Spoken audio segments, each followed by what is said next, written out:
कि खैबर पख्तूनख्वा की हुक्मरान सियासी जमात ते फितना खवारिज का गठजोड़ एक बार फिर बेनकाब हो गया। तो खारिज की ऑडियो लीक ने फितना खवारिज से खैबर पख्तूनख्वा की हुक्मरान सियासी जमात ते गठजोड़ का पर्दा चाक कर दिता। अफगानिस्तान में मौजूद खारजी सरगना बादशाह ते जनूबी वजीरिस्तान में मौजूद खारजी सरगना राक्टी की ऑडियो मंजर आम के खारजी ने KP के हुक्मरान सियासी जमात ते MPA आसिफ महसूद नाल खसूस किया। अखबार ते भत्ता लेन तो रोक दिता। ऑडियो लीक विच सुनाई दे रही है कि फितना खवारिज ते राक्टी दहशतगर्द ने जनूबी वजीरिस्तान तो MPA आसिफ महसूद नूं भत्ते का पर्चा दिता ते इहदी तलाशी लिती। अफगानिस्तान विच बैठे खारजी बादशाह ने फौरी मुदाखलत की ते राक्टी नूं हुक्म दिता कि आसिफ महसूद नूं अगवा नहीं किया जाए। खारजी बादशाह के मुताबिक आसिफ महसूद खैबर पख्तूनख्वा के हुक्मरान सियासी जमात का बंदा है, इनू जान दिता जाए ते तलाशी लैन उत्ते इंदे कोलों माजरत की जाए। खारजी राक्टी ने भी तस्दीक की कि इन्हें आसिफ महसूद नूं कोई नुकसान नहीं पहुंचाया।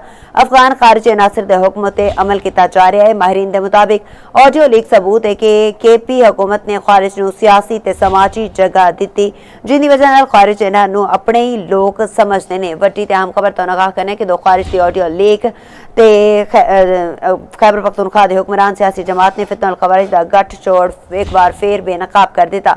दो खारजियों की ऑडियो लीक ने फितना खवारिज ते खैबर पख्तूनख्वा के हुक्मरान सियासी जमात के गठजोड़ का पर्दा चाक कर दिता। अफगानिस्तान विच मौजूद खारजी सरगना बादशाह ते जनूबी वजीरिस्तान विच मौजूद खारजी सरगना राक्टी की ऑडियो मंजर आम ते आ गई। खारिज ने KP के हुक्मरान सियासी जमात ते MPA आसिफ महसूद नाल खसूसी हमदर्दी का इजहार किया। अखबार ते भत्ता लेन तो रोक दिता। ऑडियो लीक विच सुनाई दे रही है कि फितना खवारिज ते राक्टी दहशतगर्द ने जनूबी वजीरिस्तान तो MPA आसिफ महसूद नूं भत्ते का पर्चा दिता है ते इहदी तलाशी लिती। इतने वड्डी खबर तो तुहानू आगाह करने के अफगानिस्तान विच बैठे खारजी बादशाह ने फौरी मुदाखलत की ते राक्टी नूं हुक्म दिता कि आसिफ महसूद नूं अगवा नहीं किया जाए। आसिफ महसूद खैबर पख्तूनख्वा के हुक्मरान सियासी जमात का बंदा है, इनू जान दिता जाए ते तलाशी लैन उत्ते इहदे कोलों माजरत की जाए। खारजी राक्टी ने भी तस्दीक की कि इन्हें आसिफ महसूद नूं कोई नुकसान नहीं पहुंचाया। अफगान खारजी अनासर के हुक्म ते ऑडियो लीक सबूत है कि KP हुकूमत ने खारजी नूं सियासी ते समाजी जगह दी, जिहदी वजह नाल खारजी खैबर पख्तूनख्वा के हुक्मरानी सियासत जमात ने फितना खवारिज का गठजोड़ एक बार फिर बेनकाब कर दिता। दो खारिज की ऑडियो लीक हो गई। ते वड्डी ते अहम खबर तो आगाह करने कि अफगानिस्तान विच मौजूद खारजी सरगना बादशाह ते जनूबी वजीरिस्तान विच मौजूद खारजी सरगना राक्टी की ऑडियो मंजर आम ते आके खारजी ने KP के हुक्मरान सियासी जमात ते MPA आसिफ महसूद नाल खसूसी हमदर्दी का इजहार किया। अखबार ते भत्ता लेन तो रोक दिता। ऑडियो लीक विच सुनाई दे रही है कि फितना खवारिज ते राक्टी दहशतगर्द ने जनूबी वजीरिस्तान तो MPA आसिफ महसूद नूं भत्ते का पर्चा दिता ते इहदी तलाशी लिती। अफगानिस्तान विच बैठे खारजी बादशाह ने फौरी मुदाखलत की ते राक्टी नूं हुक्म दिता कि आसिफ महसूद नूं अगवा नहीं किया जाए। खारजी बादशाह के मुताबिक आसिफ महसूद खैबर पख्तूनख्वा की हुक्मरान सियासी जमात का बंदा है। तो वड्डी अहम खबर तो आगाह करने कि खैबर पख्तूनख्वा के हुक्मरान सियासी जमात ते फितना खवारिज का गठजोड़ एक बार फिर बेनकाब। दो खारिज की ऑडियो लीक ने फितना खवारिज से खैबर पख्तूनख्वा के हुक्मरान सियासी जमात के गठजोड़ का पर्दा चाक कर दिता है।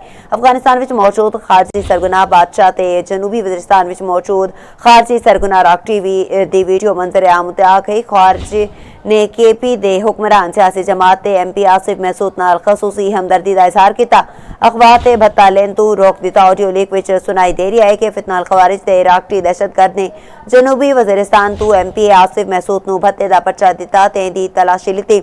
अफगानिस्तान विच बैठे खारजी बादशाह ने फौरी मुदाखलत की ते राक्टी नूं हुक्म दिता कि आसिफ महसूद नूं अगवा नहीं किया जाए। खारजी बादशाह ने दे मुताबिक आसिफ महसूद खैबर पख्तूनख्वा की हुक्मरान सियासी जमात का बंदा है, इनू जान दिता जाए ते तलाशी लेने उत्ते इंदे कोलों माजरत की जाए। खारजी राक्टी ने भी तस्दीक की कि इन्हें आसिफ महसूद नूं कोई नुकसान नहीं पहुंचाया। अफगान खारजी अनासर के हुक्म उत्ते अमल किया जा रहा है। माहिरीन के मुताबिक ऑडियो लीक सबूत है कि KP हुकूमत ने खारिज नूं सियासी ते समाजी जगह दी, जिहदी वजह नाल खारिज इन्हां नूं अपने ही लोग समझते ने। वड्डी ते अहम खबर तो तुहानूं आगाह करने कि खैबर पख्तूनख्वा के हुक्मरान सियासी जमात ने फितना खवारिज का गठजोड़ एक बार फिर बेनकाब कर दिता। तो खवारिज की ऑडियो लीक ने फितना खवारिज ते खैबर पख्तूनख्वा के हुक्मरान सियासी जमात के गठजोड़ का पर्दा चाक कर दिता है। तुहानूं वड्डी ते अहम खबर तो आगाह करने कि खारिज ने KP के हुक्मरान सियासी जमात दे MPA आसिफ महसूद नाल खसूसी हमदर्दी का इजहार किया। अखबार ते भत्ता लेन तो रोक दिता। ऑडियो लीक विच सुनाई दे रही है कि ਫਿਤਨਲ ਖਵਾਰਿਜ ਦੇ ਰਾਸ਼ਟਰੀ ਦਹਿਸ਼ਤਗਰਦ ਨੇ ਜਨੂਬੀ ਵਜ਼ੀਰਿਸਤਾਨ ਤੋਂ MPA ਆਸਿਫ ਮਹਿਸੂਦ ਨੂੰ ਭੱਤੇ ਦਾ ਪਰਚਾ ਦਿੱਤਾ ਤੇ ਇਹਦੀ ਤਲਾਸ਼ੀ ਲਿੱਤੀ। ਅਫਗਾਨਿਸਤਾਨ ਵਿੱਚ ਬੈਠੇ ਖਾਰਜੀ ਬਾਦਸ਼ਾਹ ਨੇ ਫੌਰੀ ਮੁਦਾਖਲਤ ਕੀਤੀ ਤੇ ਰਾਸ਼ਟਰੀ ਨੂੰ ਹੁਕਮ ਦਿੱਤਾ ਕਿ ਆਸਿਫ ਮਹਿਸੂਦ ਨੂੰ ਅਗਵਾ ਨਹੀਂ ਕੀਤਾ ਜਾਵੇ।